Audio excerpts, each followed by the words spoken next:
When we talk about status quo no more, we at Alliance for Peacebuilding are truly hoping for an opportunity to start thinking about the Palestinian and Israeli conflict in a different way. And today we've already seen a lot of open conversation and creativity and dialogue about where that conflict might go. And one of the things that we've seen over and over again is that we are seeing real leadership and significant real work is being done. And no matter how bad things are, perhaps there's cause for hope. So to that end, I'd like to introduce Hiba Kassas, who is the Executive Director of Principles for Peace. Principles for Peace is a long-standing and very dear partner of the Alliance for Peacebuilding, and Hiba is going to convene a panel discussing some of the important work that she's been doing and the real progress being made on the Israeli-Palestinian conflict. Thank you very much. Thank you.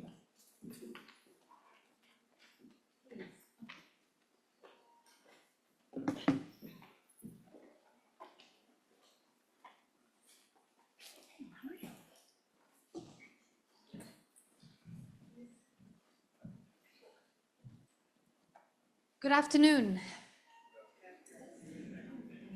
So being the closing plenary, we're grateful to see so many faces and people around. I think our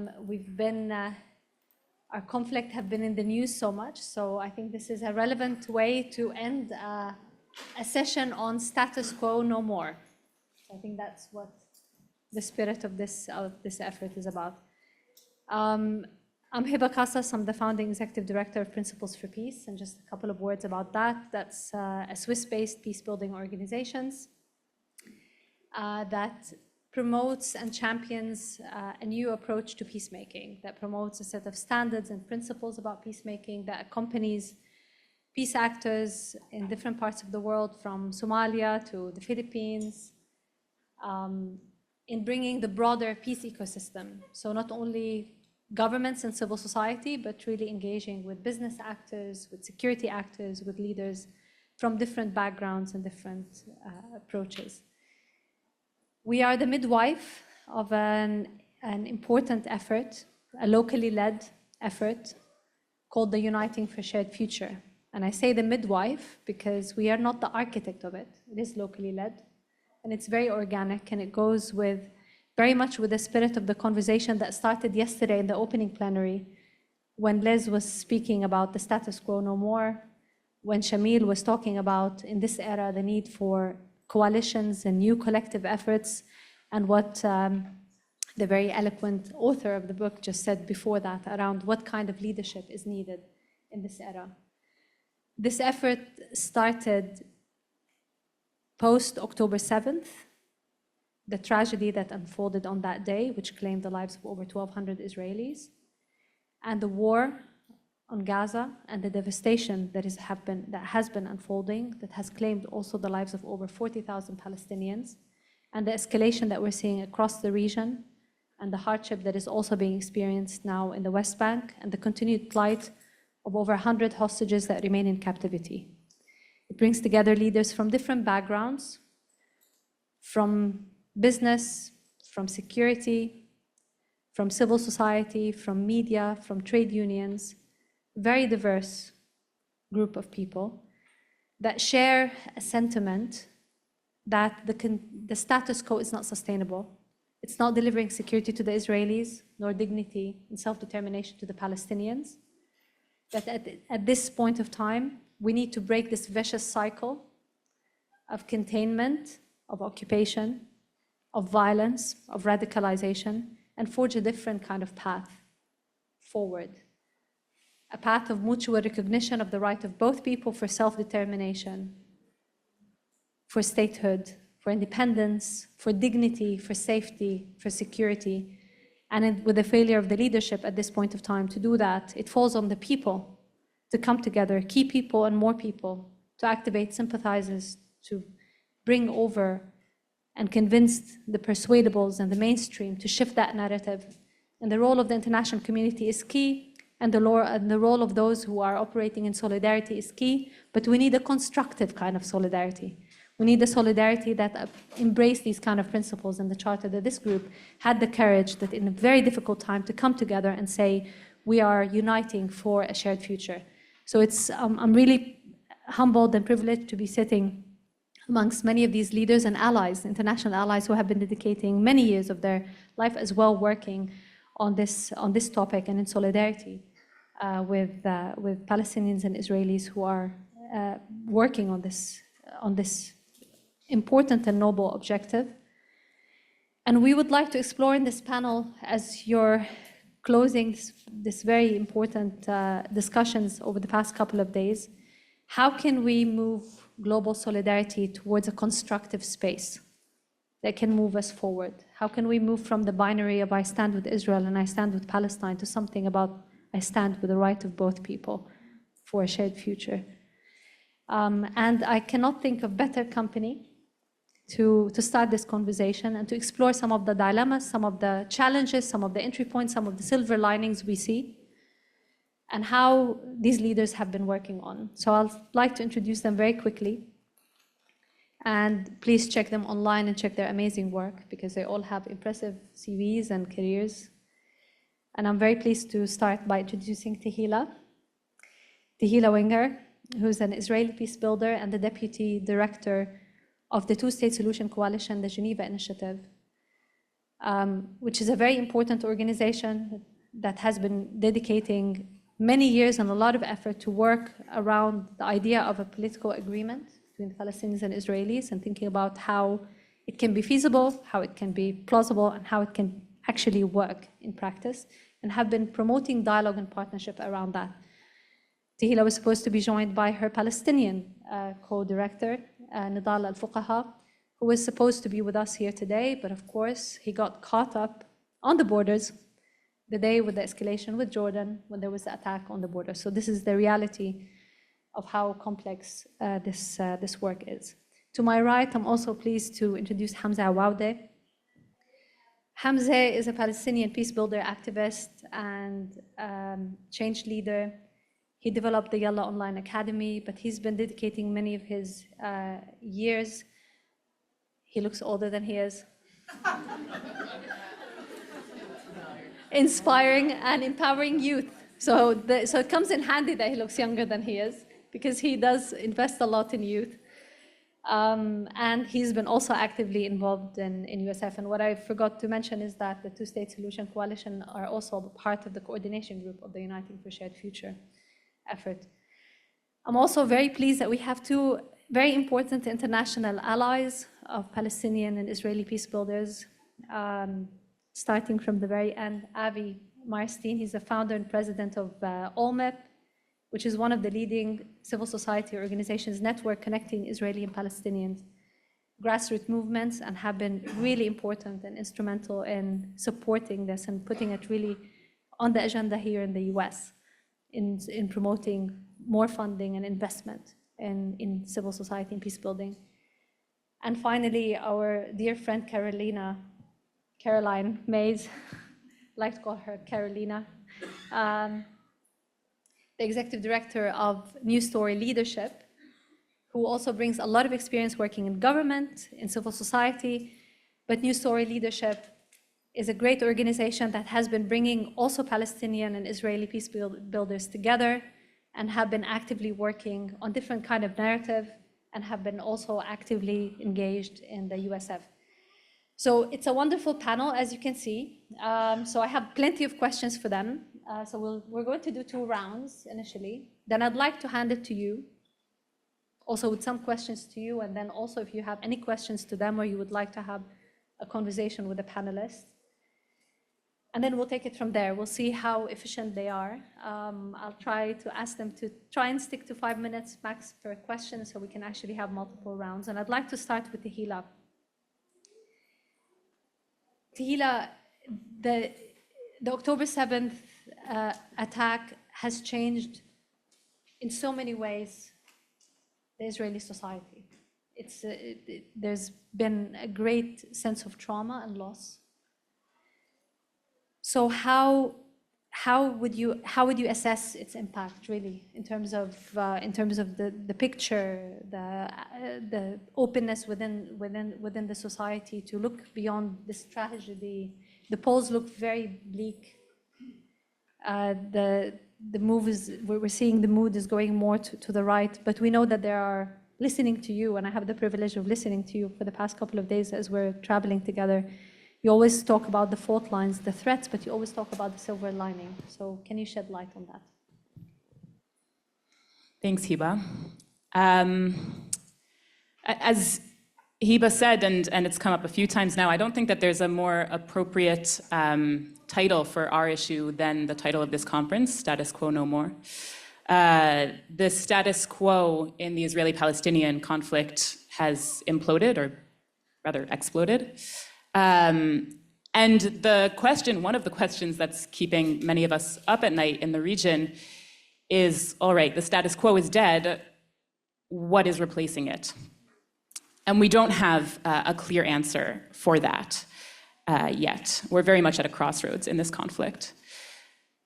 In Israeli society, some things have not changed in the last 11 months. It's a society deeply in trauma. It's a society that is speaking in terms of existential threats, that perceives itself as being under existential threats. Currently, the focus is very much on Iran and a war with Hezbollah. The assumption being within the Israeli public that it's a matter of time before that front opens even farther than it already has. And meanwhile, of course, you have the ongoing war in Gaza, currently with no end in sight, very little public belief. Regardless, we'll talk about support in a moment, but very little public belief that a hostage deal and a ceasefire deal will materialize. And an escalating situation in the West Bank, which Israelis don't even really have the capacity to pay attention to because of everything else that is going on. And since the start of the war up until today, you have a media which is very focused on Israeli trauma, on the ongoing plight of Israeli hostages in Gaza, on the war, the continuous losses, right? Israeli soldiers from the Palestinian perspective and from the perspective of much of the world are seen as first and foremost soldiers. And from the Israeli perspective, these are brothers and sons and cousins. So each loss resounds strongly throughout Israeli society.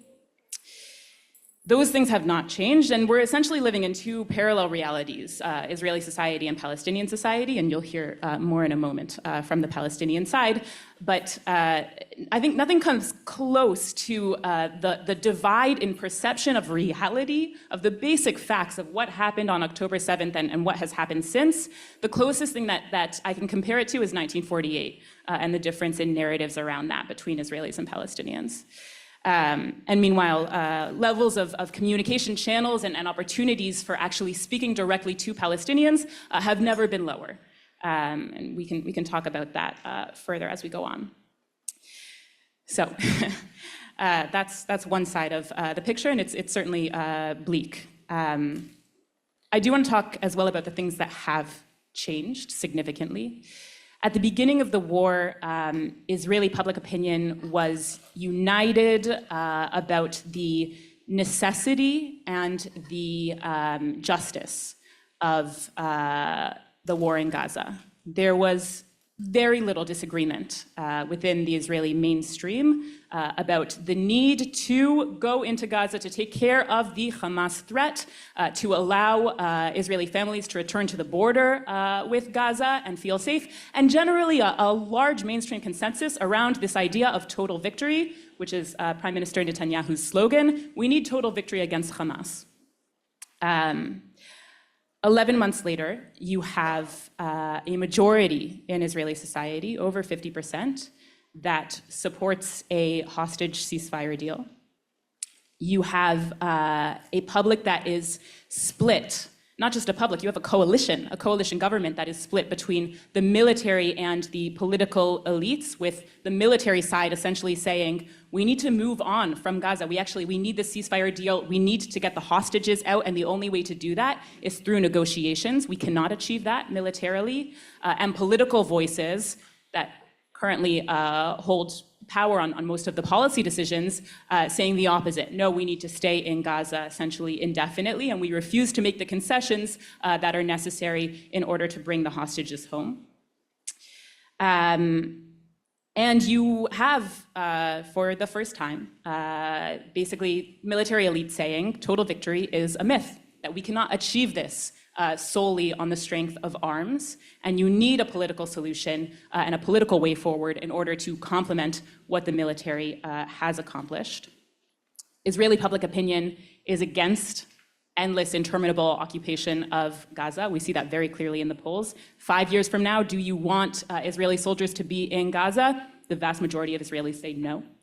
The majority of Israeli public opinion wants normalization with Saudi Arabia, and the Saudis and other regional partners have been very clear that the path to that goes through the two-state solution, some kind of political process and some kind of prospect of a breakthrough on a political horizon.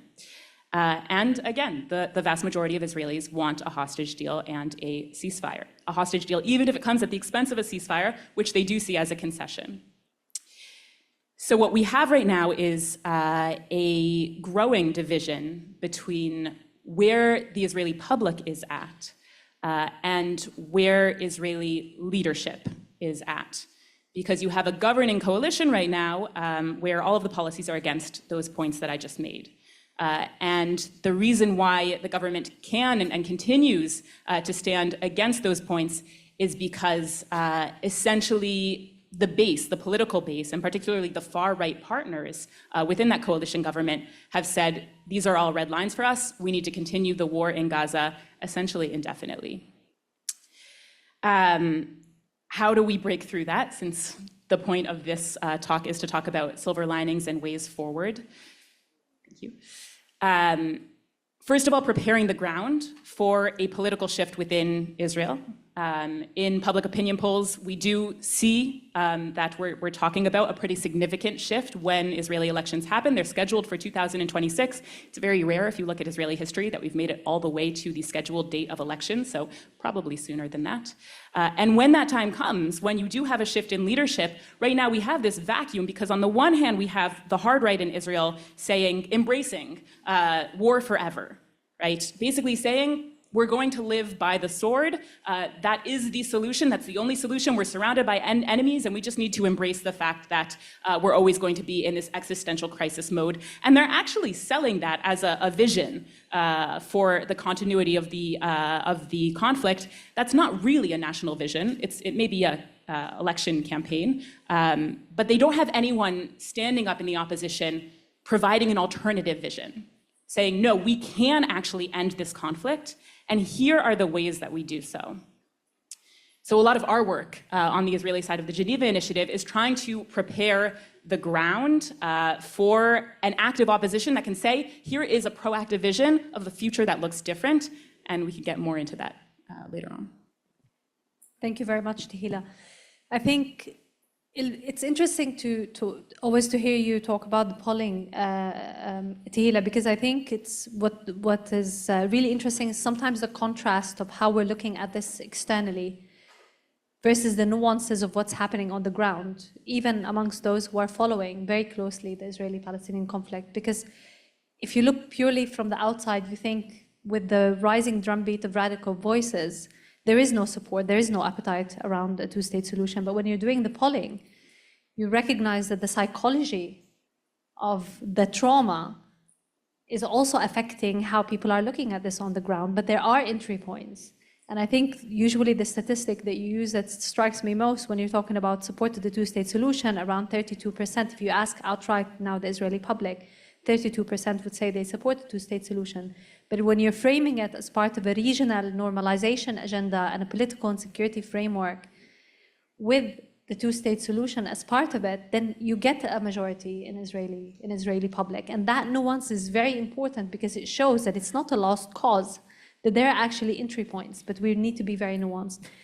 And in that similar vein, I'd like to come to you, Hamza, because I think also talking about, and what struck me in Geneva when we've had the first time around 70 Palestinian Israeli leaders, and the second time in July when we had 90 of them, very, very different.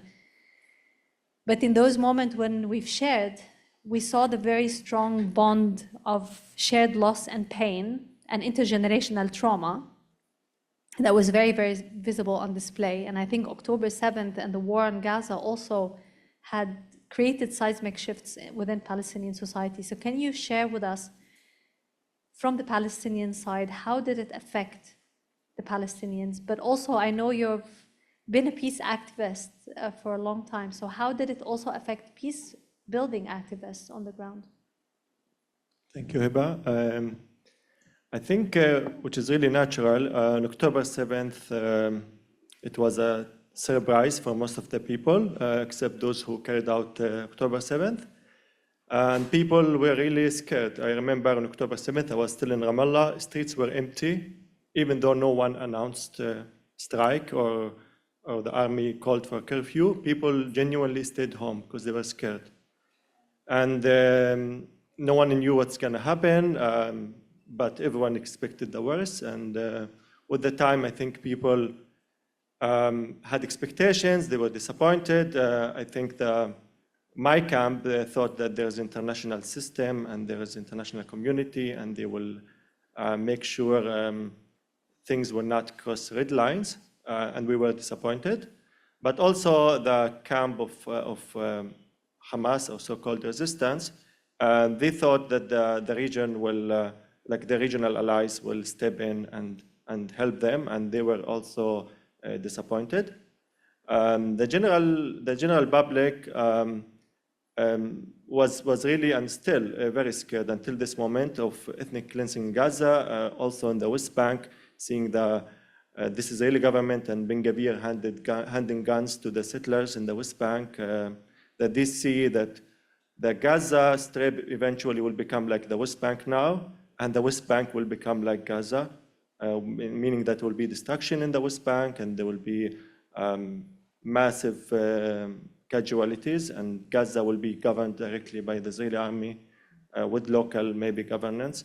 So this is the fear among the activists, the people I talk to, and the people I follow. On the peace community, I really felt that they were really angry at themselves too, because they thought they were not doing the right job to win the hearts and the minds of people. And I think it's the guilt feeling. I mean, in these days, everyone is irrationally guilty for things that they're not their fault, I believe. But they seeing people, you know, in the moment of a crisis, they had no constituency, especially back in October. They went through a journey of why this happened. And they thought that they had no agency on the peace work they were doing. They were not responding to the public. They were not speaking the Palestinian language as peacemakers. They maybe stayed within certain groups and waited for the change in the Israeli side or in the international community. So what I see right now, really people are sure that without uninational work, for example, which was a taboo before October 7th. I mean, I want to discuss peace within the Palestinian national interest, not because it's international demand or is really conditioned for anything. And I see this shared by many people, and yeah, it makes sense, a sense of agency, leadership, also recognition. We need to be recognized as actor on the ground, but also the paradigm where we work with our Israeli partners, it's based on recognitions, and this should not be negotiated. Like right now, we should be ready, and this is what has been done in Uniting for a Shared Future, that both sides spoke basically the same things, but they spoke about their side. We need recognition, and the other side said we need recognition. And I'm glad they were honest about all the things that they have spoken about, but despair brought them to be honest, because nothing to lose now. Like before October 7th, everyone was careful because they had things to lose. But after October 7th, there was nothing to lose, and still they're looking for global support, because as a peace activist, who are your allies in the world? It's a power game. Like peace is politics. It's power game. If you are radical, whether in Israel or Palestine, you have very reliable partners in the world. If you are working for peace, who are your partners? And are your partners enabling you or controlling you? So there is really a lot of discussions that I never seen in my life, internally and also across groups that actually never spoke with each other before October 7th. Groups who believe that they're against a two-state solution because it's not possible. Now the discussion how we can make it possible, or how academia can be involved, how artists can be musicians, internally and globally. So there's a lot of discussions, and I'm glad we have this post-October 7th coalition that is very complicated because the problem is very complicated. But I really hope that this will be inspiring not only for the activists on the ground, but also to other sectors in the society, and also all the people who really want to show solidarity, to show it in a way that we think as people on the ground can really make a difference. Thank you very much, Hamza. I think what was also very striking to see is the recognition and the pragmatism that is starting to emerge very strongly in this current environment of urgency and existential threat. Because again, I think what we've seen is that Palestinians and Israelis both feel this sense of existential threat at this moment in time, with the risks around escalation, and how that is translating into new kind of alliances, new kind of partnerships, new level of engagement of those who have not been necessarily engaged in a pragmatic way, and also sometimes with this sense of recognition that Palestinians and Israelis have very different reading of the present, often have a very different narrative around the past.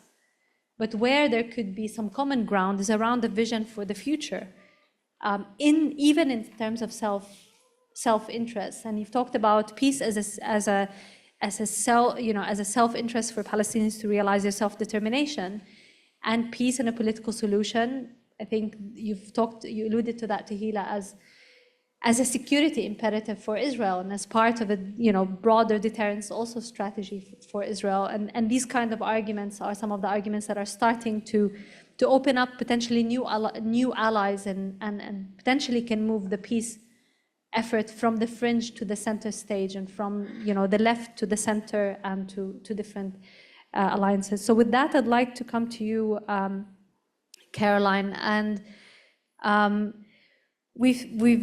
there are many members of NSL alumni who are also part of Uniting for a Shared Future, and NSL have been following the work of many peace builders. So you have the perspective from your side also, what you've observed in terms of the impact of the recent events on your alumni. So what have you observed from your side? What are both the challenges and opportunities you see as an international ally to this effort? Is this on? Okay. Thank you, Hiba. Thank you. Just to start off, just a little bit more about NSL. For 15 years, NSL has been bringing 10 Israeli and Palestinian young leaders to DC each summer for about 2 months. They work together in congressional offices. They live together in host families. They train with DC's best, and they speak to groups throughout the DC area and advocate for jointly crafted solutions for their shared homeland. So on October 7th and the war in Gaza, it changed everything. Our community was absolutely devastated. And in the immediate aftermath, we contacted our alumni to check on their safety and well-being, and to see how they would like us to respond, how we could support them. Many of our alums were deeply in pain. They retreated to their corners and drew up their drawbridges, as was understandable. However, a small group of very brave Palestinian and Israelis decided to move forward together. A week after the attacks, our group of alums was actually one of the first groups to issue a joint statement calling for a ceasefire and the release of hostages. NSL arranged meetings throughout our congressional network to elevate the alumni voices in order to urge members to end the war. And that was just the beginning, and they did not stop there. Our alumni continued to meet, and they recognized that in order to put an end to the bloody status quo, a fundamentally new approach would be required once the fighting eventually stops. they decided to write their version of a Marshall Plan. They spent months identifying primary roadblock issues. They researched and consulted with experts to understand how leaders from around the world tackled other seemingly intractable conflicts, learning from both their successes and failures. Then NSL flew all 10 of these alumni to Geneva for a week of intense and challenging negotiations with each other. And so what emerged was the Phoenix Plan. The Phoenix Plan is a comprehensive set of principles, processes, roles, and responsibilities that will fundamentally change the region once the fighting stops. In this plan, they describe 5 major areas of opportunity which they recognize as holding the potential of changing regional dynamics and prompting a reality more conducive to peace. These areas of opportunity are Gaza and reconstruction, Israeli and Palestinian governance, accountability and restorative justice, the role of the international community, and preparing the public for peace. And for those of you who are interested, you can find the executive summary and the full Phoenix Plan on our website, which is newstoryleadership.org. So while we, as an organization, took the decision not to hold our traditional summer program this year, we instead brought 2 alumni delegations to DC this summer to roll out the Phoenix Plan to members of the administration, members of Congress, policy think tanks, interfaith groups, and several embassies. And the reception of the Phoenix Plan far exceeded our expectations. We were actually told by a member in the State Department that this document was by far the most comprehensive plan that they had seen yet, and the only one drafted by Israelis and Palestinians.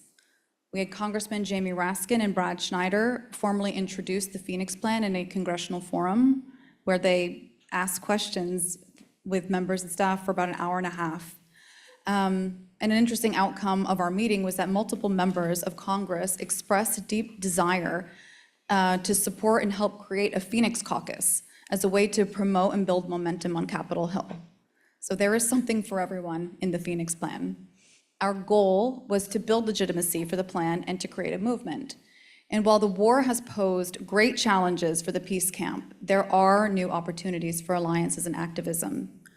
Our group connected with USF and HIBA in February while we were drafting the Phoenix Plan, and it was immediately clear the synergy that existed between our missions. Our alums were so inspired by the USF gathering that was held in March that a lot of the language, some of the language in the Phoenix Plan is drawn from and inspired by USF principles. So what we're attempting to achieve has been deemed impossible. However, like any seemingly impossible challenge, we must tackle it boldly and collaboratively. So we are thrilled to be a part of this process, and we hope that everyone can join us. So thank you, Hiba. Thank you, Caroline. I think, you know, one of the aspects that we talk about, one of the biggest impediments right now is around the fact that the leadership on both sides has legitimacy deficit. The positive side of that legitimacy deficit that surrounds that leadership is that it's really presenting new opportunities for new kind of alliances, for new kind of activism. The level of activism that is also happening, as hard as it is at this moment in time, for people to come together and to engage, and it's not safe and it's not positive and people get attacked because of it and all of that. But we are seeing an appetite and willingness and initiative that we haven't seen in a long time, because people feel the threat and there is a sense of urgency, and there are a plethora of ideas and plans that are being put forward, and many of them are organic and many of them. But the challenge, and I think the responsibility that we have as those in support of this movement, is really to try and bring that together into a block of influence that cannot be ignored, that there is a constituency for a political solution and a constituency for a way forward and a different kind of narrative. And I think that leads me very nicely to Avi. And Avi, OMEP has been supporting civil society. You've been lobbying for civil society and support to civil society as well in the US and pushing for that. I think with your intervention, I'd like us to also move into starting to think about the US, because the role of the US is certainly key. So how do you see what are the challenges and what are the opportunities and in the phase that we are in right now within the narrative in the US? And where do you see some of the opportunities or levers that we should actually leverage? Well, thank you, Hiba, for your words and your initiative. USF and Principles for Peace has been doing incredible work. And you talk about all these initiatives that are taking place, and some people, if they didn't know better, might think that somebody's wasting their time. But actually, there's a lot of interconnection, and it's a really fertile laboratory where a lot of incredible work is being done. So we're very proud to be sitting alongside all of you, and thankful to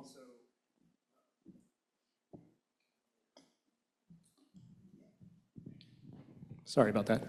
Thank you also to the Alliance for Peace Building. We're proud to be members, and we're so grateful for your partnership over many years, but especially elevating this conversation, because it's really important that we have it. Before jumping into the US context, I just wanted to zoom out a little bit at a field-wide level to talk about the civil society peace building work, because there are a few things that when I tell people what's going on, they're very surprised. So just a couple quick things. One, the peace building community was hit really hard on October 7th, like everyone there, and in some cases out of proportion. Just one organization of ours lost 4 of their volunteer activists on that date, and all the Palestinians I know have lost multiple family members, and that's just unfortunately all too common. But they never missed a day of work. In fact, when we surveyed the field, we found that many of them, a quarter of them, were not only working as much as before, but more. And what they did in that time, I think, is really important to understand. They pivoted to crisis response, activities that touched every community.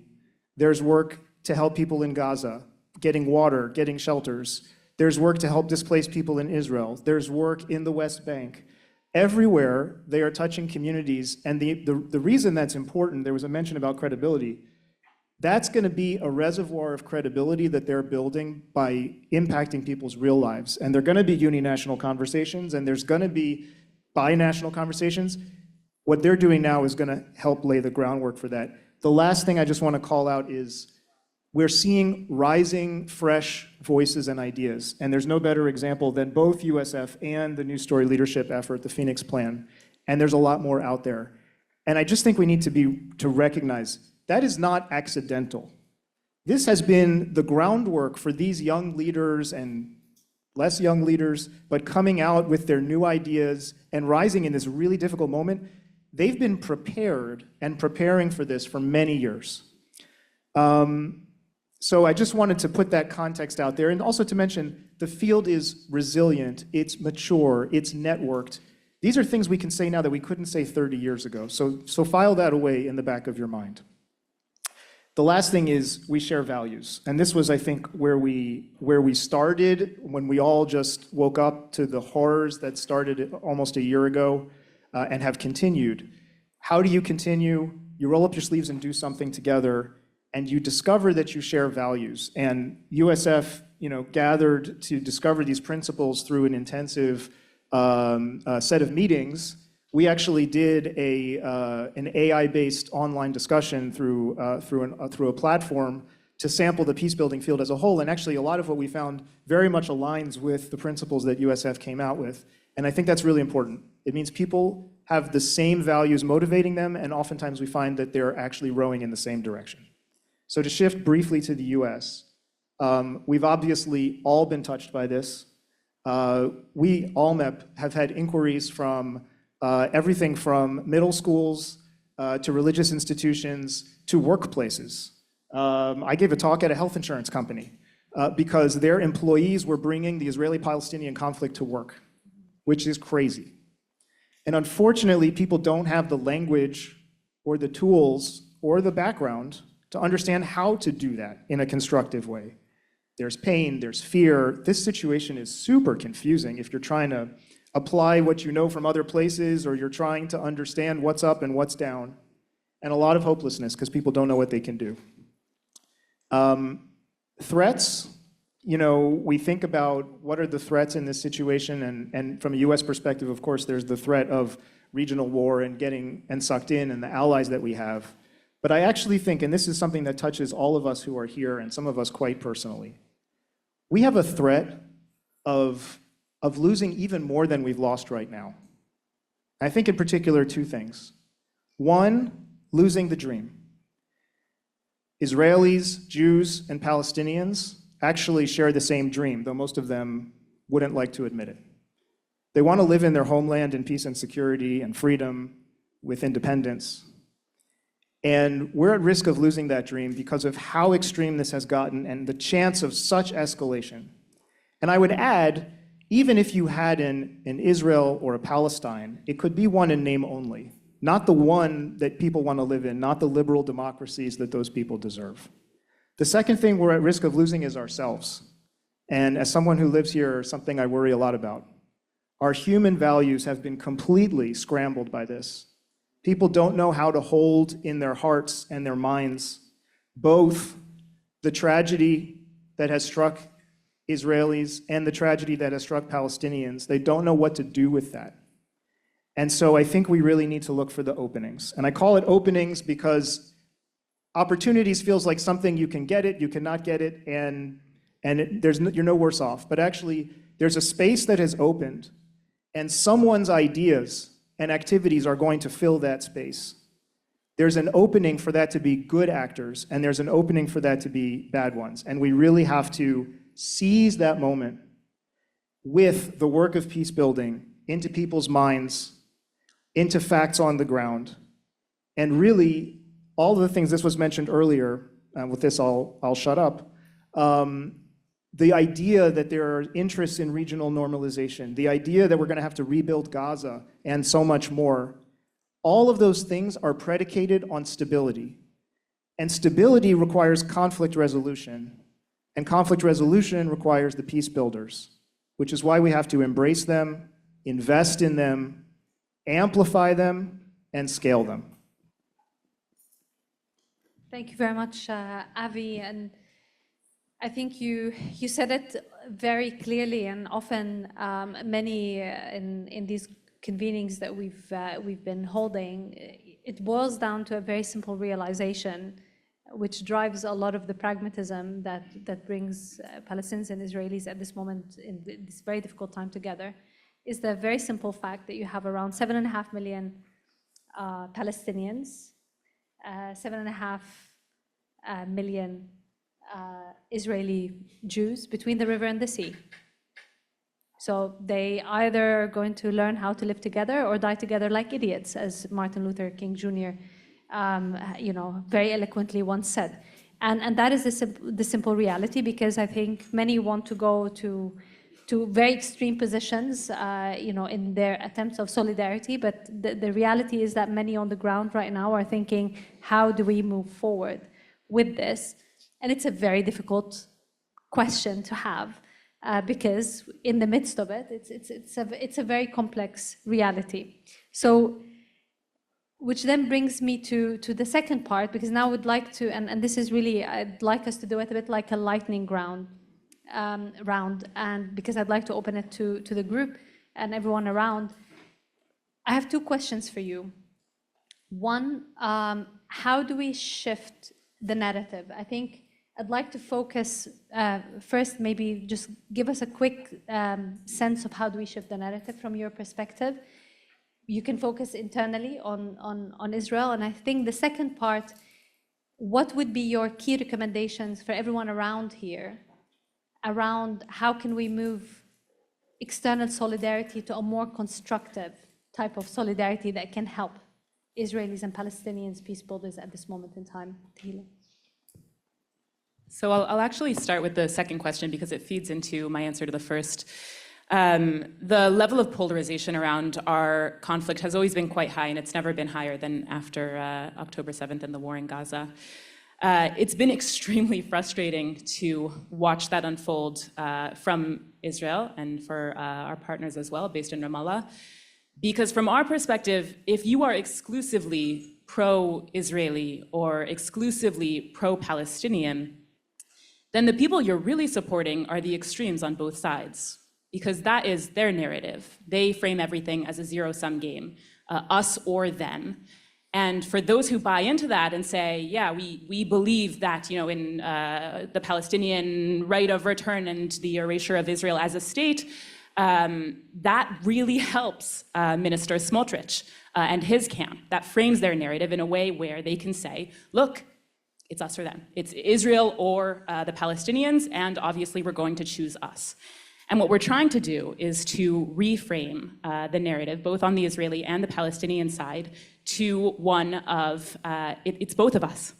That when you have an equal number of Israelis and Palestinians between the river and the sea, if you're not talking about a future in which both people can preserve their security, their dignity, realize their right to self-determination, and the most pragmatic way of reaching that is a two-state solution and remains that despite the challenges, then you're part of the problem. You're not working towards a real solution. The way that we get there, you said a lightning round. The way that we get there is currently by dialogue, because the political constellation is so stuck at the moment on both sides. Although there are silver linings and openings and reasons to believe it will change in the near future, right now what we need to do is prepare the ground for that change in politics by allowing Israelis and Palestinians to speak to each other. Stop there. I'd like to ask you to add to that. You were very efficient. I think it would be also interesting to share what are some of the key recommendations that you have for the US right now, period of elections, transitional period, what should be done now that can help going forward?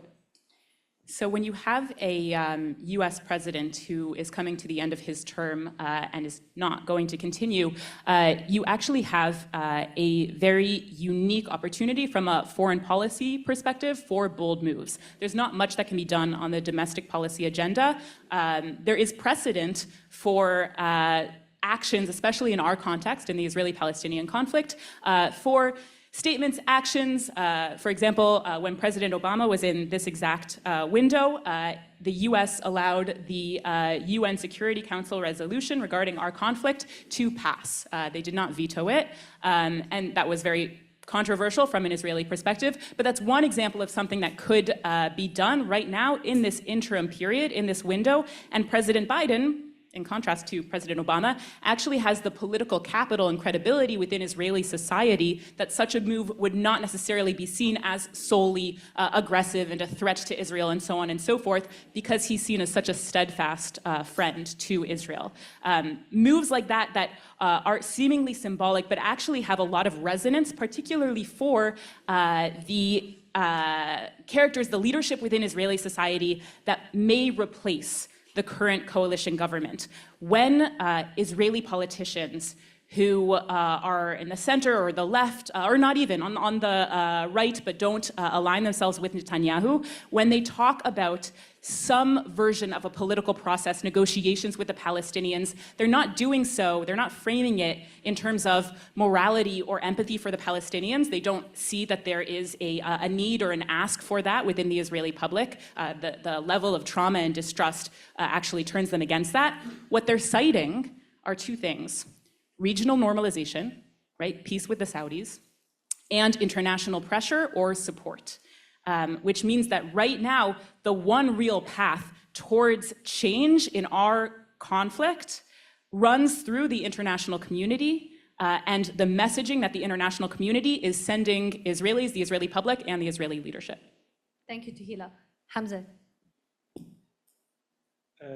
I think one of the unfair treatment to the Palestinian Authority that was not involved in this ceasefire negotiation and the post plans, at least not in the public, and they deserve a credit for keeping the situation rational and pragmatic despite the deteriorating situation, security in the ground, a lack of fund to pay salaries. Since 2019, they have not been able to pay full salaries. The construction workers who worked in Israel are unemployed, and the PA is trying, despite all the challenges, to accommodate their needs. And we have all the actors who are going crazy, and everyone is okay with that, but everyone is neglecting the Palestinian Authority. We need evolution in the Palestinian Authority, not a regime change. We need more plurality, widening the leadership. There are a lot of leaders who are not involved in the West Bank, in Gaza. There's so many young people that I worked with through my peace programs in the past in Gaza who day and night working for the people, the displaced, the disabled, without any question from any international organization or government. They just thought that they have responsibility and they're working on this. I would like to see the international community and our friends helping these people also coming to politics in the future. All of that, we need to create safety, stability on the ground. There's no progress in democracy, in governance, in human rights without stability. So we need to create stability and safety, something Vice President Harris wrote about in her books, how safety is important for the American society to do progress. Palestinians too, with safety, they will be able to create progress towards our dream of entering the process for a two-state solution and transforming this conflict to a way where we will not have 7th of October again or the destruction of Gaza and the West Bank. Thank you, Hamza. Caroline? And the challenge I have for you is to keep it to 2 minutes because I've just been given a sign that we're running close to end of time. Well, is this working? Okay. I wanted to just sort of take the lead. Okay. I wanted to mention, in terms of policy and what can be done, right now, at the beginning of the war, when NSL alums, when we presented this joint statement to members of Congress, we had several meetings, and it was very interesting because several of these meetings, the members said to us that this was by far the most productive conversation that they had had on this issue. And so after repeated meetings, these members of Congress did actually shift on their perspective.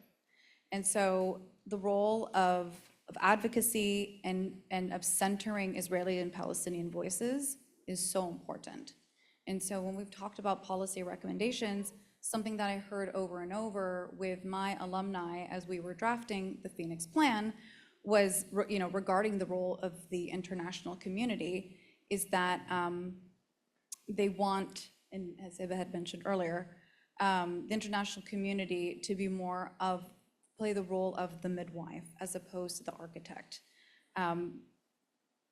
Israelis and Palestinians know what they need, and we need to center these voices, and I'm really proud that NSL has been able to do that. Thank you, Caroline. Avi. Okay, I'm just going to jump to the meat of it since this is super lightning round.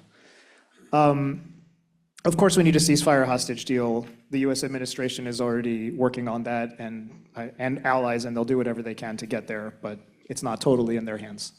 Number two, the second that the guns go silent, we need to immediately pivot to a multilateral diplomatic process with a clear horizon and lots of other details that you can imagine. There will be lessons to learn from the past. But number three is this, and this is the biggest lesson from my perspective. There's something that we never did, despite so many decades of attempting to get peace between Israelis and Palestinians. We never tried to build support from the ground up. This is the role of civil society, it's the role of peace building, and there's something we have at our disposal now that I mentioned earlier that we did not have ever before, which is this entire field of, there are 160 plus organizations, NSL being a leading example, in our coalition. They're all doing different things. They're having different impacts on different communities. We need to institutionalize their work. And I'll tell you how we're doing that. 15 years ago, we started working to build an international fund for Israeli-Palestinian peace, inspired by something that has been incredibly successful in Northern Ireland. After 10 years of work, a first major milestone was the passage in Congress, bipartisan, of the Middle East Partnership for Peace Act, Alliance for Peace Building being one of our partners in that, with $250 million for the first 5 years. Sounds like a lot of money. Unfortunately, nowhere close to the challenge. A huge, important down payment. Right now, we're in the midst of the next stage of that. We just finished a 3-year campaign with the G7. And the end result of that, after getting 350 organizations around the world, including from countries that don't have relations with Israel, to sign on, the G7 called and committed to centering civil society peace building, institutionalizing it, and making sure that it's a part of any process that goes forward. We're now trying to operationalize that, and there are huge opportunities. The vision of an institution from international funding that has a 30-year horizon to work on multi-generational conflict and trauma is something that would really put the wind at the backs of this work that must happen in tandem with the political process.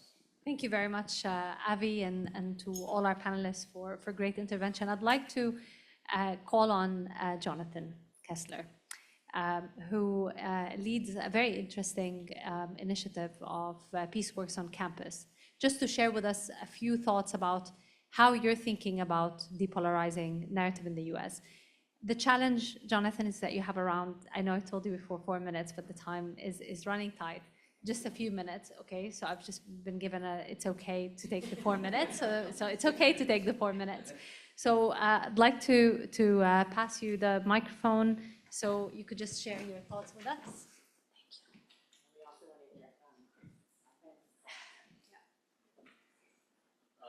Thank you so much.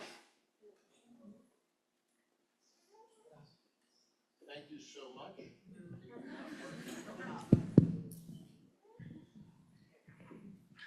Thank you so much. First of all, thank you for the opportunity to take the first stab at this. And second, I want to thank all the panelists who I've worked with, but rarely get to hear. And what a treat and what an inspiration, and how grateful I am, how grateful we all are, that despite the enormous challenges of the last year, you keep showing up. And as long as you keep showing up, I feel that we are obligated as allies to continue to show up again and again. My question relates to the dichotomy between the urgency of now and the need to establish a pipeline for peace building beyond the moment. As much as we want to see the positive change now in this moment, or at least in our lifetime, for those of us who've been involved for several decades, we also have an appreciation for the need to engender a horizon of hope among younger people, ever younger people.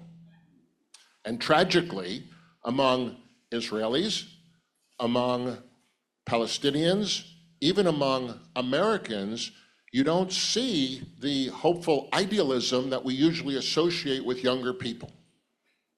On the American college campus in the last year, we did not see a constituency for peace building. At best, we could say a heightened awareness of the horrors associated with occupation and specifically the violence in Gaza. But in terms of a solution to this conflict, just picking up on what so many of you touched upon, what we saw was essentially not just a retreat and a pulling up of the drawbridge, but we saw a complete dissipation of empathy, and one side essentially calling for the most maximalist approach, and the other side then feeling empowered to do the same.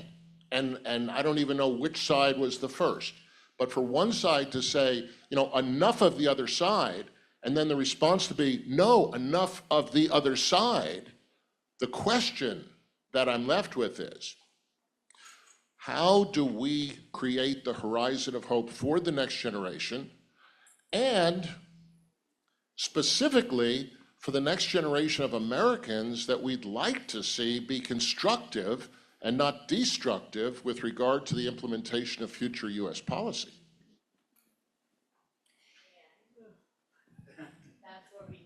Well, I'd like to then go to Dana, because I think Dana has been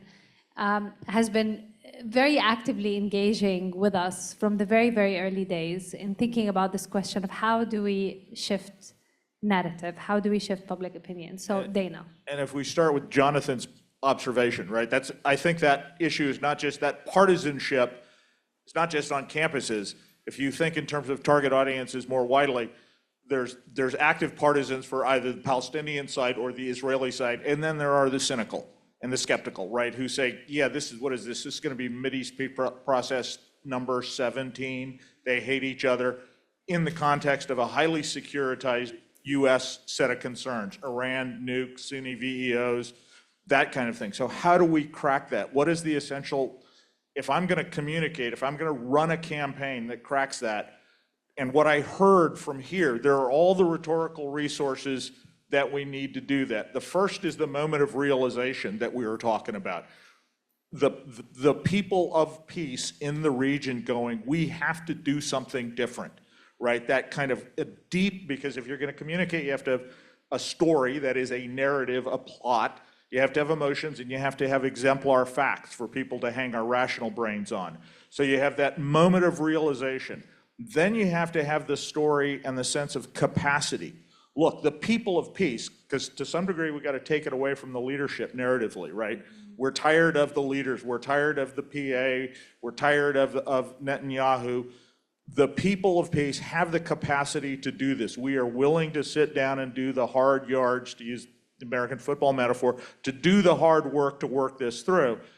And then you have to get to the pragmatics of it, right? Because to say, and this is where you get to the factual basis, okay, how are we going to solve the problem of settlements? How are we going to solve the issue of right of return? How are we going to solve the issue of genuine Israeli security concerns with a Palestinian concern for like real functional sovereignty? How do we do those trade-offs? To the degree that we can touch those three things, then we have a story that we can go to the cynical and go to the partisan, and because it's going to be being done by the people in the region, then we can go to the partisan here and say, you're not even there, man. Listen to them, because they're doing the work there, and we can go to the cynical and say, look, the work's being done. The least we can do is give them a little help, right? So that's the essence of the narrative change, I think, that answers the question that you laid out, or the challenge you laid out.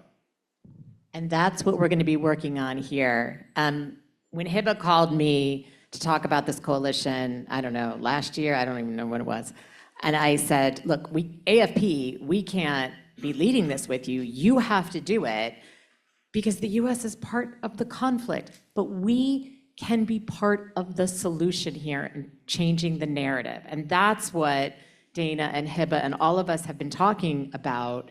How do we change the narrative here? So exactly what you said, Avi, so that we can hold multiple truths at the same time together in a nuanced way. And that's what we've been talking about. So I can't thank you enough. To you, Hiba. Thank you very much, Liz. In the interest of time, because I understand we've practically finished the time of the panel, but we'd like to open the floor for, 4 interventions, and then 5 interventions. Okay, if you haven't had your hand up, you've lost your chance. And then we'll do a very quick response from the panel, please. This is terrific. I don't know if this is on. Oh, this is on. Okay. This is terrific. My name is Jamil Simon. I'm from Making Peace Visible.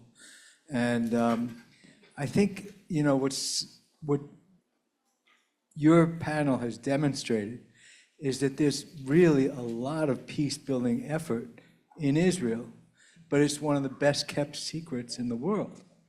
And how do we engage the media, the press and the media, in telling the story of what's going on in Israel? Because all we hear about is, of course, the violence and the killing and everything else. Nobody knows how many peace-building organizations there are that are actually working on changing the situation. Thank you. Please, right there, and then there. Hello. My name's Carla Grinstead. I'm a student at American University, a graduate student, and I was raised in a Zionist household, and I'm a Jewish person who went the other direction and learned, and like, I know it can be done. I know you can build empathy for each other. And because of that, I also started compassionate dialogues on the American University campus. So I'd love to talk to you about that. Through the Graduate Student Council, we're trying to spread it like far and wide. There's been limitations trying to spread the word, but we had a lot of positive feedback last year. We had Israelis and it's very hard to get Israelis and Palestinians Can you in the room please make together. the intervention very quickly, because we're... Okay, Yeah, thank sorry. Basically, we got different perspectives in the room and everybody came down to the same perspective. We had an anti-racist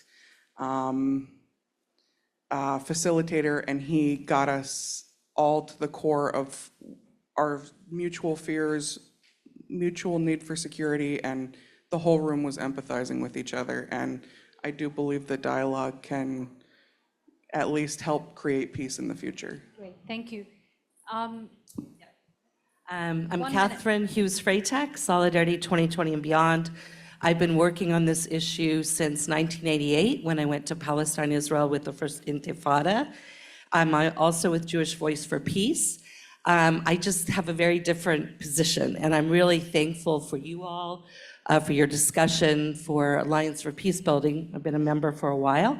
I think the student divestment initiatives are extremely important and positive. I very much disagree that they were somehow radical. They're standing up for justice and international law, and most all of them are nonviolent.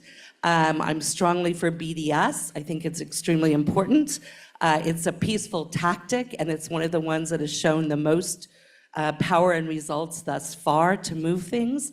There are not two sides on both sides. There is a very big power asymmetry. There's an occupier. There is a genocide going on that hasn't been mentioned yet, but that's very important to remember. I do think there are really important initiatives on the Israeli and Palestinian sides. I work with the peace builders there. I know Tehila, I've recently done some interviews, and I've worked on the ground with both sides, and I go back and forth for the last 35 years. But I think another important thing we haven't even discussed is the idea of anti-Semitism being the same as anti-Zionism or criticism of Israel and the genocide. That's something that we're working very hard on, and you can talk about part of the dialogue. Some of those laws are very worrisome, and they'll be very much against freedom of speech. The last thing is, it's very easy to stop this. It's not about, oh, US can or can't. If we said tomorrow, we have an arms embargo, we're not sending more any weapons to bomb and kill children, with our tax dollars, it would end. So I wanted to just say that. Thank you. Thank you.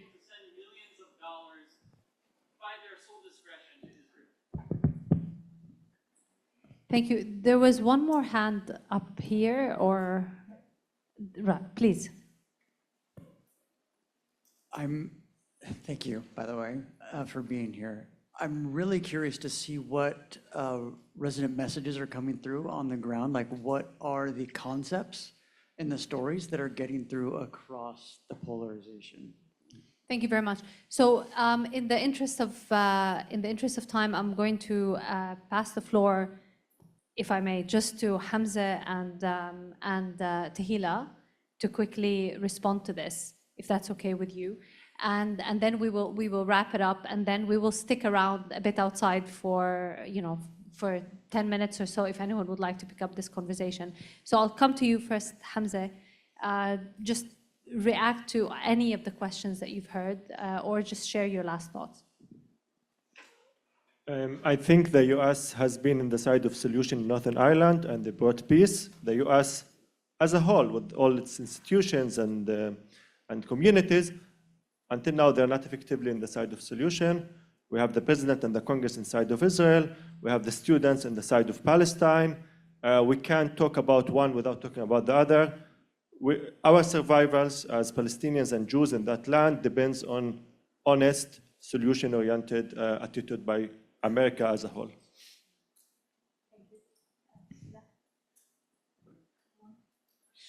About the first question, about how do you get media to cover peace building, and you said specifically in Israel. Look, peace is always going to be less sexy than hatred and violence in the media. It doesn't sell as well. And it's up to the people in this room, people who care and want to make a difference and change the future, to say, no, there are amazing organizations, amazing people, and there are reasons within the Israeli public, when you look at the polls and the trends and the opinions, there are reasons for hope, and there are ways to speak to the Israeli public that they can hear, they can receive.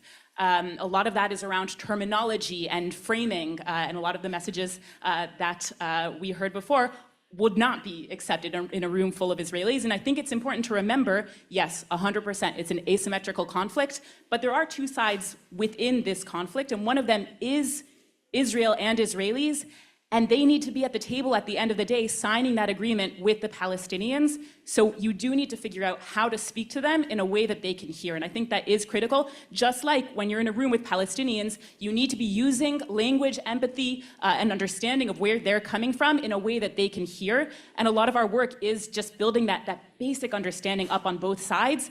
And we need the international community with us rather than against us. So fighting against the polarization and that tendency to say, okay, this is our side, this is our team, we're not a football match.